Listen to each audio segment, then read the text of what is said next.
आप देख रहे हैं प्राइम टाइम।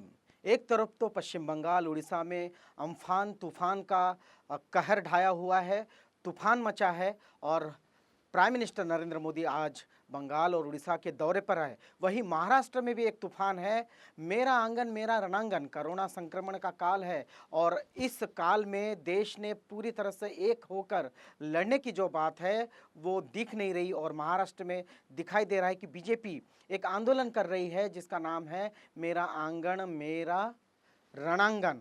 तो महाराष्ट्र में तूफान मचा है, मेरा आंगन मेरा रणांगन।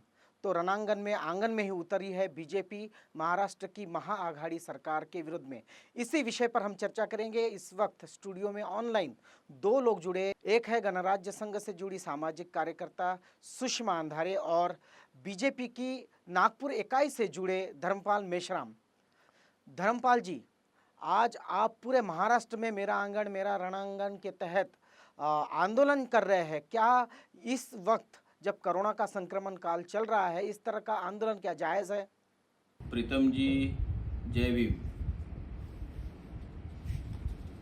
आपने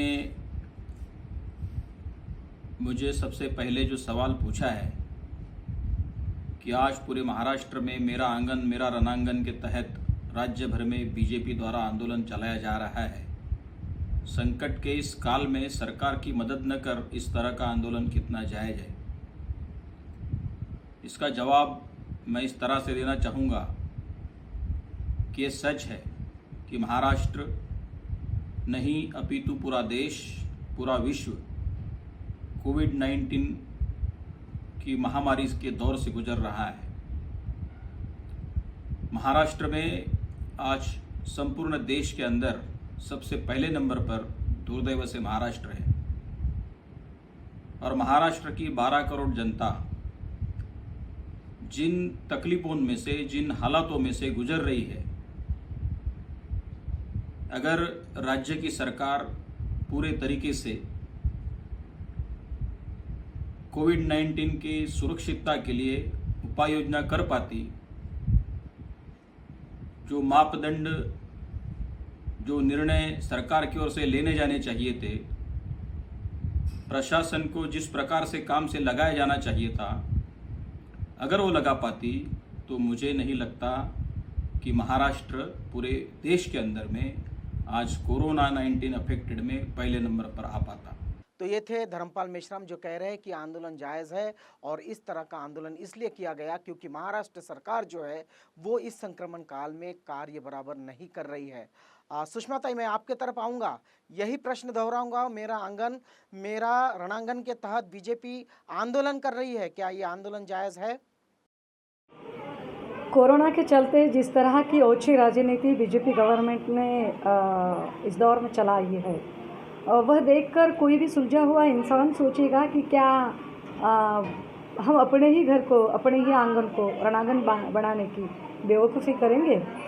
मुझे ऐसा लगता है कि इन हालातों में कभी थाली का इवेंट, कभी दीयों का इवेंट, तो कभी अपने ही आंगन को रणांगन का इवेंट बनाने वाले ये जो बीजेपी के सभी नुमाइंदे हैं, उन सभी को हमारे एक गुजारिश रहेगी कि भैया इन सारी चीज़ों के बजाय ज़रा इस बात पर ध्यान दीजिए कि हम किस तरह से कोरोना की आपत्ति से लड़ सकते हैं, कोरोना पर वैक्सीन किस तरह से जल्द निकल सकती है। ये सारे चलते जो मज़दूर जिनके बहुत बुरे हालात चल रहे हैं, उनके घर में हम किस तरह से अनाज पहुंचा सकते हैं। बजाय दिए जलाने के क्या हम गरीबों के चूल्हे जला सकते हैं? क्या बजाय सिर्फ तालियां बजाने के क्या हम कोरोना के लिए ईंट से ईंट बजाकर क्या हम कुछ काम कर सकते हैं? क्या मुझे लगता है ये चीज़ें ज़्यादा ज़रूरी है और शायद इस पर बीजेपी के लोग और ज़्यादा सोचेंगे। सुषमा ताई, मैं आपको रोकूंगा, इस विषय पर धर्मपाल जी की तरफ जाएंगे। धर्मपाल जी, आप कह रहे हैं कि महाआघाड़ी सरकार कोरोना पर नियंत्रण करने में नाकाम हो रही है, राज्य में बाकी राज्यों की तुलना में पॉजिटिव ज़्यादा है, आपका क्या कहना है? हम देख रहे हैं प्रीतम जी कि गोवा जैसा राज्य जहां पर सैलानी, विदेशी सैलानी लोग काफ़ी मात्रा में आते हैं, आज गोवा राज्य पूरा कोविड-19 से निगेटिव हो गया है।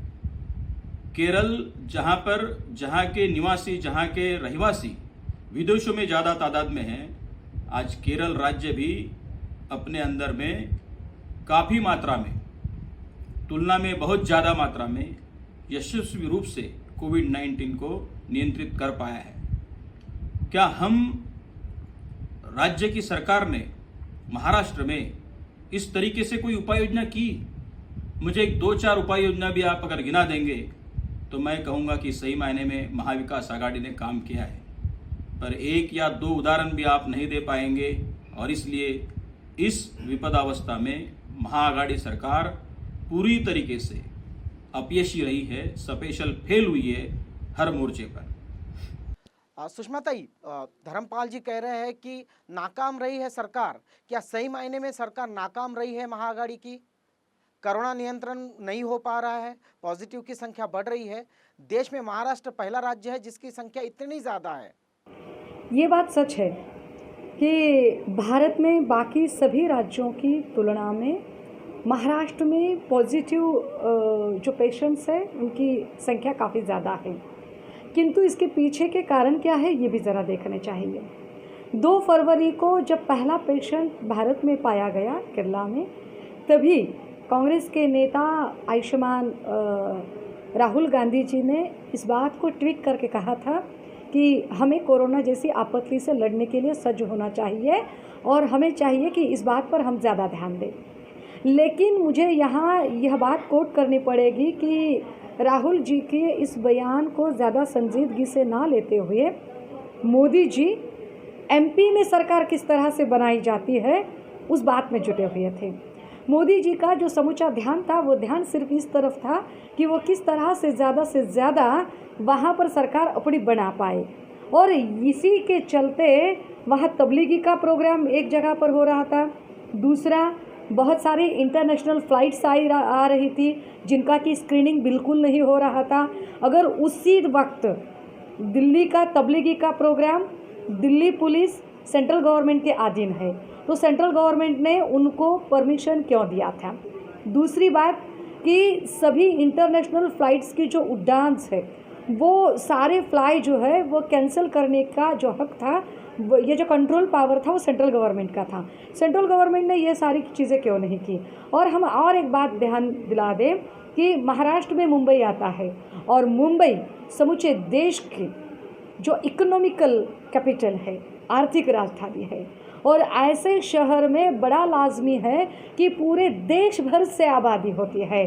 पॉपुलेशन डेंसिटी इतनी ज़्यादा है और पॉपुलेशन डेंसिटी के चलते इंटरनेशनल फ़्लाइट्स और वहाँ से आने वाले यात्री इन सभी की रोकथाम ना होने की वजह से ज़्यादा जो लोग थे वो मुंबई में आए। और एक बार अगर मुंबई में कोई पेशेंट पाया गया तो ये अपने आप में एक बड़ा चैलेंज होगा कि उस बात को रोकने के लिए हम इसके लिए सिर्फ और सिर्फ राज्य सरकार को कैसे जिम्मेदार ठहरा सकते हैं? क्या हम ये भूल रहे हैं कि मोदी जी ने इसके लिए वक्त के चलते कोई ऐसे ठोस कदम नहीं उठाए थे? जबकि एक तरफ आबादी बढ़ रही थी तभी मोदी जी ट्रंप जी के लिए एक बहुत बड़ी दीवार खड़ी करने के काम में जुट गए थे, तब भी मोदी जी को नहीं सूझा था। हम आपको फिर एक बार याद दिला दें कि जब इस देश में पॉजिटिव पेशेंट्स की आबादी सिर्फ 20 से 25 थी तब मोदी जी ध्यान नहीं दे रहे थे। फिर लॉकडाउन का जब महाराष्ट्र गवर्नमेंट ने लॉकडाउन का अनाउंसमेंट किया तो मोदी जी ने थोड़ा और उसे होड़ में आगे जाते हुए 2 दिन की संख्या और बढ़ा ली। लेकिन तब ट्रेन बंद करने वाले मोदी जी, जबकि पेशेंट्स की संख्या कम थी और तभी हम सभी को शिफ्टिंग का चांस दे सकते थे, तब तो उन्होंने सारी ट्रेन्स बंद करा दी। और अब जबकि पेशेंट्स की संख्या 1 लाख से भी ज़्यादा हो गई है, अब ट्रेन वह शुरू करते हैं, ये कितना मुनासिब है? तो इस बात का ज़रा ध्यान रखना चाहिए विपक्षी नेताओं ने कि महाराष्ट्र में कोरोना की जो संख्या बढ़ रही है इसके लिए महाराष्ट्र गवर्नमेंट को जिम्मेदार ठहराने के बजाय ज़रा सेंट्रल में बैठी हुई जो बीजेपी गवर्नमेंट है और माननीय मोदी जी और मोदी जी के जितने भी भक्त लोग हैं वो भक्त लोग यह सवाल अपने आप से पूछे कि 2 फरवरी से लेकर आगे तबलीगी प्रोग्राम, एमपी जी की शादी, कनिका कपूर जिस प्रोग्राम में गई थी वो पार्टी, या किसी मंदिर का जो रथ निकला वहाँ की आबादी, या वहीं उसी के चलते जो एमपी की सरकार गिराने के होड़ में रही बीजेपी, और फिर अमेरिका के प्रेसिडेंट के दौरे के दरमियान जो पूरा वक्त गया, इन सभी के चलते मोदी जी ने क्या ठोस कदम उठाए थे। और एक बात, जिस केरला गवर्नमेंट के बाद अब विपक्षी करना चाहते महाराष्ट्र में, वो ध्यान दे कि केरला में बीजेपी नहीं है, केरला में कम्युनिस्टों की वजह से जो कुछ हो पाया है। बीजेपी गवर्नमेंट अगर होती तो वहाँ भी फिर मंदिर मस्जिद के ही मसले को लेकर बैठती। यह बात ज़रा ध्यान दीजिए। इसलिए हम बार बार कहना चाहेंगे कि इसमें महाराष्ट्र गवर्नमेंट की गलती नहीं है, यह सेंट्रल गवर्नमेंट की गलती है। धर्मपाल जी की तरफ जाएंगे। धर्मपाल जी, केंद्र सरकार का जो पैकेज है सही मायने में राज्य तक पहुंच पाया है? कहा जा रहा है कि राज्य सरकार 20 लाख करोड़ के पैकेज पर प्रश्न उपस्थित कर रही है, क्या मामला क्या है यह? कि केंद्र सरकार ने जो 20 लाख करोड़ रुपए का पैकेज दिया है वह इस देश के नागरिकों के लिए दिया है, न कि राज्य की सरकारों को चलाने के लिए। इस देश में 135 करोड़ लोगों की आबादी है, जहां पर जरूरी सुविधाएं मुहैया कराई जानी चाहिए थी।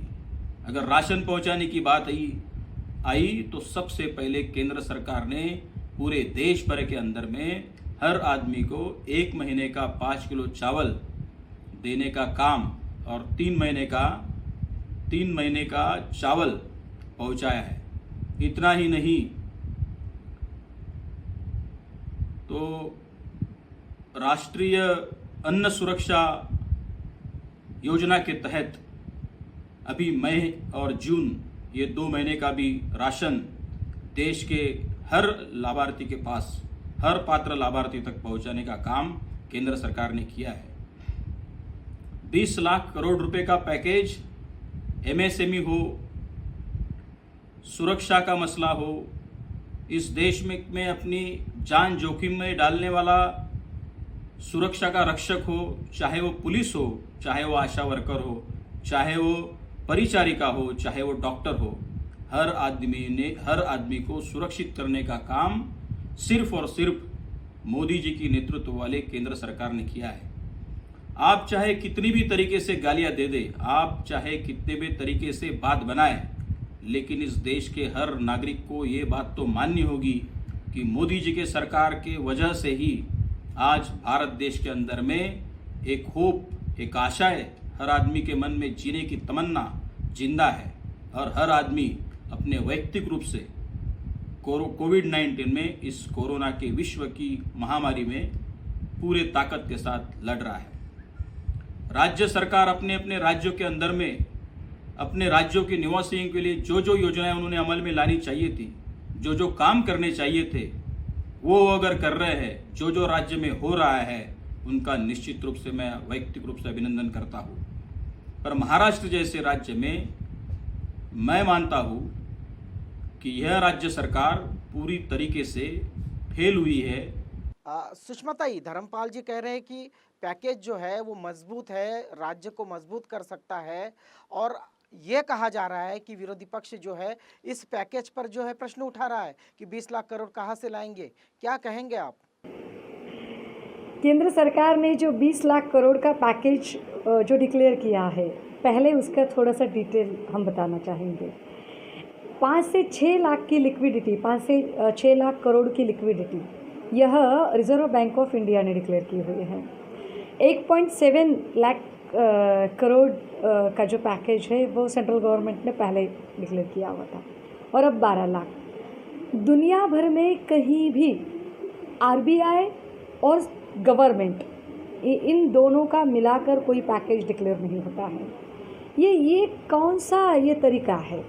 दूसरी बात, जो 20 लाख करोड़ की बात मोदी जी ने की है, अगर 20 लाख करोड़ का इतना पैसा बीजेपी के पास है तो फिर बीजेपी पीएम केयर फंड के नाम पर पैसे क्यों इकट्ठे कर रही है?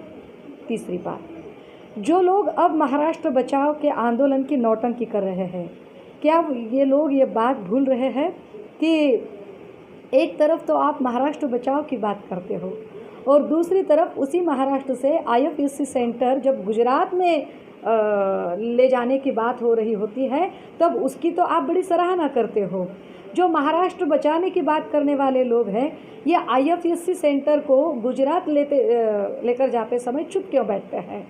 और एक मज़े की बात, जो लोग आज महाराष्ट्र बचाओ की बात कर रहे हैं और यहाँ पर पैकेज की बात कर रहे हैं, यही लोग महाराष्ट्र के लोगों से सहायता जो मांगते हैं वो कहते हैं कि आप PM केयर फंड में पैसे दीजिए, यानी कि पैसे देते समय PM केयर फंड में दीजिए। PM केयर फंड से कोई पैसा महाराष्ट्र सरकार को नहीं मिलता और महाराष्ट्र सरकार को जिम्मेदार ठहराते हुए फडणवीस और उनके जो सारे सहकारी लोग हैं वो कह रहे हैं कि पैकेज कहाँ पर है और मदद कहाँ पर है। हम आपको बता दें, जहाँ जहाँ पर जिन जिन स्टेट्स में BJP की गवर्नमेंट है वहाँ पर तो सेंट्रल गवर्नमेंट उन गवर्नमेंट को पैकेज बराबर दे रही है, लेकिन जहाँ BJP छोड़कर किसी और पार्टी की गवर्नमेंट है वहाँ पर सेंट्रल गवर्नमेंट जानबूझकर सौतेलेपन का व्यवहार कर रही है। अगर वहाँ पैकेज आता ही नहीं है तो इनकी बड़ी बड़ी बातें कहाँ से आती है, उसका डिस्ट्रीब्यूशन किस तरीके से होगा। निर्मला सीतारामन जी जो हमारी फाइनेंस मिनिस्टर हैं, हमारी मिनिस्टर साहिबा को जब हम पूछते हैं कि ये सारे पैसे आप इनका बंटवारा कैसे करेंगी, उनकी बातें इतनी ज़्यादा ऊट-पटांग वाली है कि कभी कभी हमें अचरज होता है कि क्या ये सही मायने में हमारी फाइनेंस मिनिस्टर है कि जिन्हें फाइनेंस के बारे में फाइनेंस का फ तक पता नहीं है। ये कैसी आपत्ति है, ये कौन सा खेल खेला जा रहा है। तो 20 लाख करोड़ का पैकेज का पहले इन्होंने कितना पैसा महाराष्ट्र गवर्नमेंट को दिया है और महाराष्ट्र गवर्नमेंट में कितने पैसे आए हैं ये तो पहले देखें, फिर जाके हम सोचेंगे कि क्या हो रहा है। सब मुझे लगता है इसके बारे में ज़रा सोचना पड़ेगा। धर्मपाल जी, आपका और एक आरोप है कि राज्य सरकार जो है अपना खुद का राहत पैकेज जो है देने में हिचकिचा रही है। इतने दिन हो गए राज्य सरकार ने इस राज्य की जनता के लिए कोई भी राहत पैकेज जो है घोषित नहीं किया है। मेरे भी मन में यही सवाल है, क्यों राज्य सरकार अपना खुद का पैकेज देने में हिचकिचा रही है। यह राज्य, महाराष्ट्र राज्य, पूरे देश के अंदर में अपने रुतबे के साथ, अपनी अर्थव्यवस्था के साथ है, उसका मानना है, उसकी पहचान है। मुंबई देश की आर्थिक राजधानी है। अगर महाराष्ट्र के अंदर में चाहे ये सरकार तो अपना राहत पैकेज खड़ा कर, अपना एक पैकेज खड़ा कर इस राज्य के लोगों को पैकेज दे सकती है, राहत दे सकती है। कहाँ दिखाई दे रहा है। छगन भुजबल जी अन्न के मंत्री है, राशनिंग के मंत्री है। केंद्र सरकार ने हर आदमी को 5 किलो चावल 1.5 महीना पहले मुहैया कराने के बाद भी बड़े दुर्दैव से और दुख से मैं कहना चाहता हूं कि तकरीबन लोगों के पास यह राशन केंद्र सरकार का भेजा गया नहीं पा सकी है सरकार। दिलीप वळसे पाटील कामगार मंत्री है, उन्होंने आश्वासन देने के बाद भी कामगारों तक उनके पैसे सानुग्रह अनुदान नहीं पहुंच पाया है। यहाँ के पालक मंत्री नागपुर के और ऊर्जा मंत्री 5,000 करोड़ रुपए केंद्र सरकार से राहत पैकेज मांग रहे हैं। इससे बड़ी हास्यास्पद बात क्या हो सकती है कि राज्य का एक मंत्री भी डायरेक्ट केंद्र सरकार को पैकेज मांगेगा। इसका मतलब ही ऐसा है कि यह 3 पहियों वाली सरकार, महाविकास आघाड़ी जिसका नाम है, इनका आपस में किसी भी तरीके का तालमेल नहीं है। इस प्रकार से अगर आप राहत दिला पाएंगे तो यह सबसे बड़ी हास्यास्पद बात मेरे नज़र में है। धर्मपाल जी, आपकी बात सही है कि राज्य का अपना पैकेज होना चाहिए। सुषमा ताई, मैं आपके तरफ आऊँगा कि राज्य का अपना पैकेज अब तक घोषित क्यों नहीं हुआ। आज लॉकडाउन होते हुए 2 महीने से ज़्यादा हो गए हैं, सरकार खुद का राहत पैकेज देने में हिचकिचा क्यों रही है। राज्य सरकार खुद अपना राहत पैकेज देने में हिचकिचा रही है, यह जो विपक्षियों के आरोप है बिल्कुल ही बेबुनियाद है। जब हम इसके बारे में सोचते हैं कि क्या सही या ऐसे है, एक तो सेंट्रल गवर्नमेंट से 1 रुपया भी अब तक नहीं पहुंचा है। जो पैसे यहाँ से जो फंड रेज किया जा रहा है, आप सीधी सी बात सोचिए कि बहुत सारे मजदूरों के लिए श्रमिक ट्रेन का बंदोबस्त करना था। जो Modi ji PM care fund के नाम पर यहाँ के सामान्य जनता से मदद की उम्मीद करते हैं, वही मोदी जी यहाँ के मजदूरों के टिकट का भाड़ा मांगते हैं, वहाँ वो टिकट का किराया मांग रहे हैं। ये कौन सी नौटंकी है। वहीं पर कांग्रेस की नेता आयुष्मती सोनिया गांधी कह रही है कि सारे श्रमिक टेंट में जो मजदूर बैठेंगे उनका जो किराया होगा वो कांग्रेस पार्टी देगी। इतना होने के बावजूद भी सिर्फ और सिर्फ ट्रेन का किराया कांग्रेस पेड कर रही है और ट्रेन का पूरा जो प्रबंध है वो कांग्रेस ने किया है। ये जैसे ही पता चलता है तो योगी जी वो सारे ट्रेन ही रुकवा देते हैं।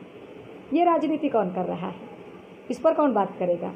क्या ये सारी राजनीति, क्या ये बीजेपी की नौटंकी नहीं है। अगर इस तरह से हर एक मामले में बीजेपी गवर्नमेंट और सेंट्रल में बैठे लोग अगर हर एक बात पर अगर असहयोग करते रहेंगे तो स्टेट गवर्नमेंट अपना काम कैसे करेगा। स्टेट गवर्नमेंट को काम करने के लिए चाहिए कि बराबर से सेंट्रल गवर्नमेंट जो एज अ पालक वहाँ पर बैठे हुए एज अ गार्डियन है वो बड़े हैं, तो उन्होंने चाहिए कि इन राज्यों को सराहना करने की, राज्यों को सहयोग देने की। लेकिन अगर वही कहेंगे कि हम ट्रेन का किराया नहीं देंगे, किराया दिया जाए, कांग्रेस ने अगर किराया दिया तो हम ट्रेन ही रुकवा देंगे, ये क्या बात है। और जो लोग बोल रहे हैं कि राज्य सरकार अपना पैकेज नहीं दे रही है, हम उन लोगों से पूछना चाहते हैं कि आपने आज तक क्या किया है। आप कभी हमें दिए जलाने की बात करते हो तो कभी थाली बजाने की बात करते हो।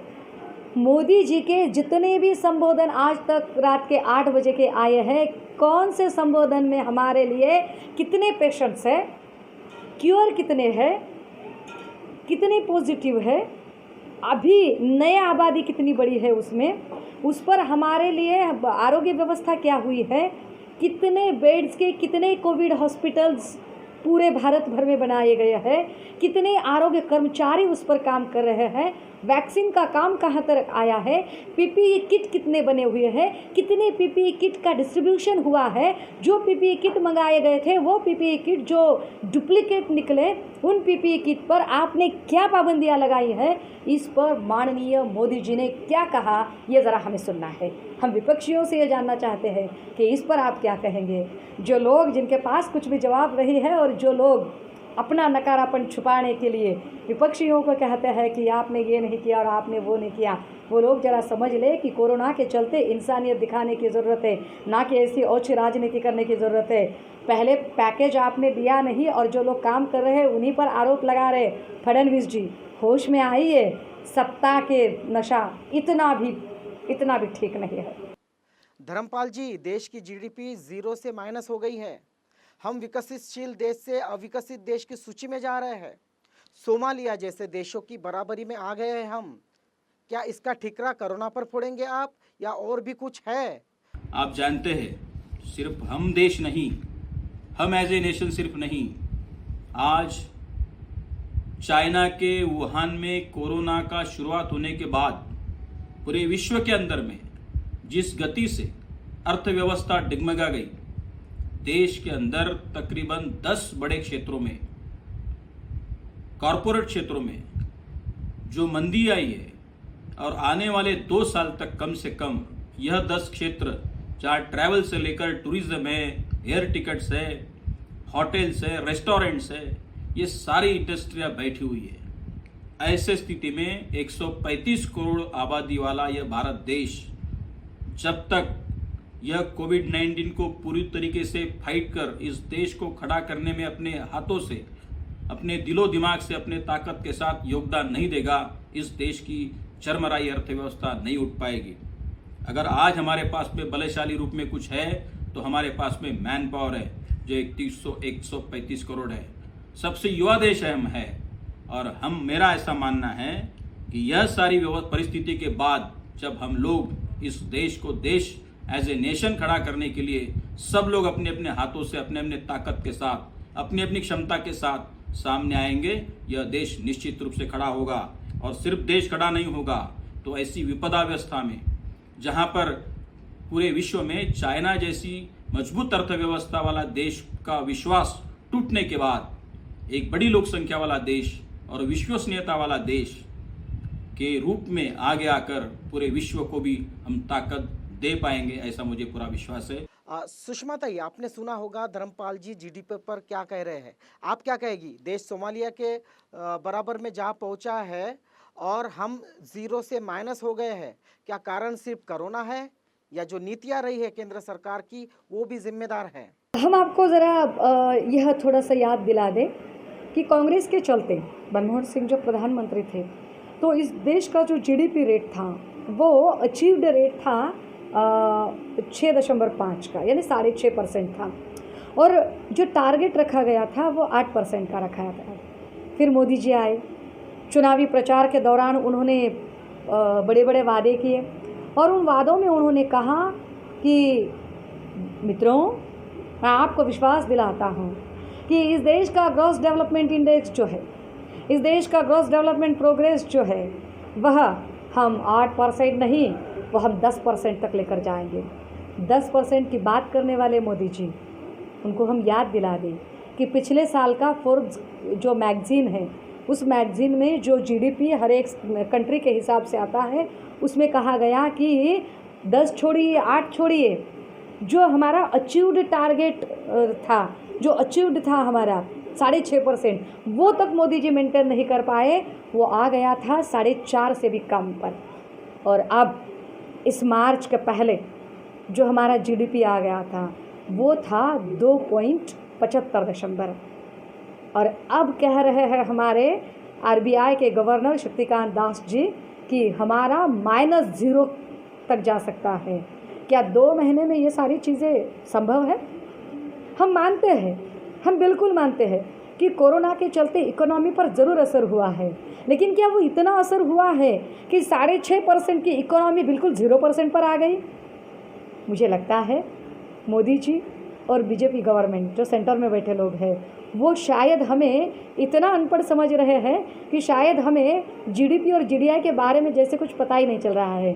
हम उनसे बड़ी विनम्रता से कहना चाहेंगे कि मोदी जी इतना भी दूसरों को अनपढ़ न समझें, क्योंकि जब बिल्ली आंखें मूंद कर दूध पीती है तो उसे लगता है कि उसे कोई देख नहीं रहा है, लेकिन पूरी दुनिया देख रही होती है। ये पब्लिक है, ये सब जानती है। 2 महीने में किसी भी देश की इकोनॉमी इतनी नहीं गिर सकती कि वो 6.5% से बिल्कुल 0% तक आ पाए। इसके लिए जिम्मेदार आप हो, इसके लिए जिम्मेदार आपकी आर्थिक नीतियाँ हैं, इसके लिए जिम्मेदार आपकी सिर्फ बड़ी बड़ी बातें और उन बातों के एवज में 0% इन्वेस्टमेंट है। आज की तारीख में अगर देखा जाए कि आज तक जितने भी प्रधानमंत्री हुए, उन्होंने कितने इकोनॉमिकल सेक्टर बनाए और बेचे कितने, यह अगर देखा जाए तो कांग्रेस के काल में जितने भी प्राइम मिनिस्टर थे, उन्होंने बेचे ज़ीरो, बनाए कई। अटल जी के काल में 17 बनाए गए थे नए इकोनॉमिकल सेक्टर, उसमें से सिर्फ 7 बिके हुए थे। 17 बनाए और 7 बिके। मोदी जी के काल में 16 सेक्टर बिक गए और बनाए कितने? ज़ीरो। मोदी जी, हम आपको याद दिला दें कि इस देश में ऑटोमोबाइल्स कंपनी कोविड-19 के पहले बंद हो चुकी है। इस देश में किंगफिशर उसके भी पहले बंद हो चुकी है। जेट एयरवेज उसके भी पहले विपदा में आई हुई है। एयर इंडिया का प्रॉब्लम उसके भी पहले आया हुआ है। कोविड-19 के ही पहले इस देश में हिंदुस्तान पेट्रोलियम और इंडियन ऑयल और बीपीसीएल जैसी जो कंपनियां हैं, ये बड़ी आर्थिक घाटे में चल रही हुई है। मोदी जी, इस पर आपने कोई ध्यान नहीं दिया है। तो यह आपको ज़रा याद रहे कि इस देश की भुखमरी, इस देश की गरीबी और इस देश का जीडीपी का जो घटता रेट है, उसकी जिम्मेदारी सिर्फ और सिर्फ कोरोना के नाम पर उसे आप बिल फाड़ कर नहीं चुप बैठ सकते, और ऐसे करके आप अपनी जिम्मेदारी से मुकर नहीं सकते। जिम्मेदार आप है। तो बजाय स्टेट गवर्नमेंट की तरफ उंगली दिखाने के, ज़रा खुद के गिरेबान में भी झांक कर देखिए। हम मानते हैं आपकी बात को। आखिरी प्रश्न है सुषमा ताई, ये जो स्थिति है, यहाँ सब लोग मिलजुल कर काम करने का जो है, पीएम ने भी उसकी घोषणा की, वो आह्वान करते हैं कि सब मिलकर काम करेंगे, हम आत्मनिर्भर हो जाएंगे, लेकिन राज्य में नहीं दिख रहा है कि मिलजुल कर काम कर रहे हैं। विरोधी पक्ष जो है लगातार सरकार को घेर रहा है, सिर्फ इसी मुद्दे पर नहीं कि कोरोना पॉजिटिव है, संख्या बढ़ रही है, मैनेजमेंट नहीं हो पा रहा, इन्होंने इस मुद्दे पर भी घेरा है कि जो मुख्यमंत्री है उद्धव ठाकरे, उनको 6 महीने हो चुके थे और चुनाव नहीं हुआ था, वो विधायक के तौर पर चुनकर नहीं आए थे, तब भी घेरा गया था। राज्यपाल से लगातार मिलना जारी है, आप क्या कहेंगे? हमें लगता है कि अब भी समय है, अभी संभल जाइए मोदी जी, अभी भी बहुत समय है, बहुत सारा काम करना बाकी है। ये बेवजह कि ये तू मैं छोड़िए, कभी तो स्टेट गवर्नमेंट के लोगों को समझाने की कोशिश कीजिए। जिस तरह से आपने इवेंट पर इवेंट चलाए हुए हैं, इन इवेंट से ज़रा बाज आइए। हमें ऐसा लगता है कि कोरोना जैसी आपत्ति कोई व्यक्ति निर्मित आपत्ति नहीं है। ये जो आपत्ति है, इस आपत्ति का मुकाबला करने की यह घड़ी है। यह घड़ी एक दूसरे पर कीचड़ उछालने की नहीं है, यह घड़ी एक दूसरे पर उंगलियां उठाने की नहीं है, यह घड़ी एक नेशनल यूनिटी दिखाने की है। यह घड़ी एक दूसरे से कंधा मिलाकर इस समूची मुसीबत का, इस कोरोना संकट का मुकाबला करने की घड़ी है। और उसके लिए चाहिए कि हम सभी पार्टी के लोग, सभी राजनीतिक पार्टियां, सभी संगठन, सभी विचारधारा, इन सब से भी ऊपर देश है। और देश का मतलब सिर्फ पहाड़, नदियां और सिर्फ कोई समंदर, इतना कि कोई भौगोलिक सीमा नहीं होती। देश का मतलब पहाड़, समंदर, भौगोलिक सीमा और उसके दायरे में आने वाले जो लोग हैं, जो जीते जागते लोग हैं, उन लोगों की सुरक्षा के बारे में सोचना, यह देश हित की बात होती है। हमारी फडणवीस जी और उनके सभी सहकारियों से फिर एक बार नम्रता से विनती होगी कि कृपया इस संकट को समझिए। ये घड़ी सत्ता सिंहासन का खेल खेलने की नहीं है, ये घड़ी तख्त पलटाने की बात करने की नहीं है, यह घड़ी बहुत एकता से आकर इस मुसीबत से दो हाथ करने की है। तो हमने सुना धर्मपाल मेश्राम और सुषमा अंधारिताई को। तो ये बहस जो थी, ये थी कि जो सरकार है, राज्य सरकार उद्धव ठाकरे की महाआघाड़ी सरकार, वो कार्य कर रही है या नहीं कर रही है। बीजेपी ने आज आंदोलन किया, आरोप लगाया कि राज्य सरकार जो है वो काम नहीं कर रही है, लेकिन सुषमा ताई जो कह रहे हैं कि राज्य सरकार काम कर रही है और ये लड़ाई जो है जारी रहेगी। हम आज ये सोचने को मजबूर है कि ऐसे वक्त में जब हमने एक दूसरे के साथ हाथ से हाथ मिलाकर, कंधे से कंधा मिलाकर काम करने की ज़रूरत है, तब इस प्रकार के आंदोलन करना क्या ज़रूरी है? यही प्रश्न के साथ यहाँ विराम लेते हैं। देखते रहिए आवाज़ इंडिया टीवी प्राइम टाइम।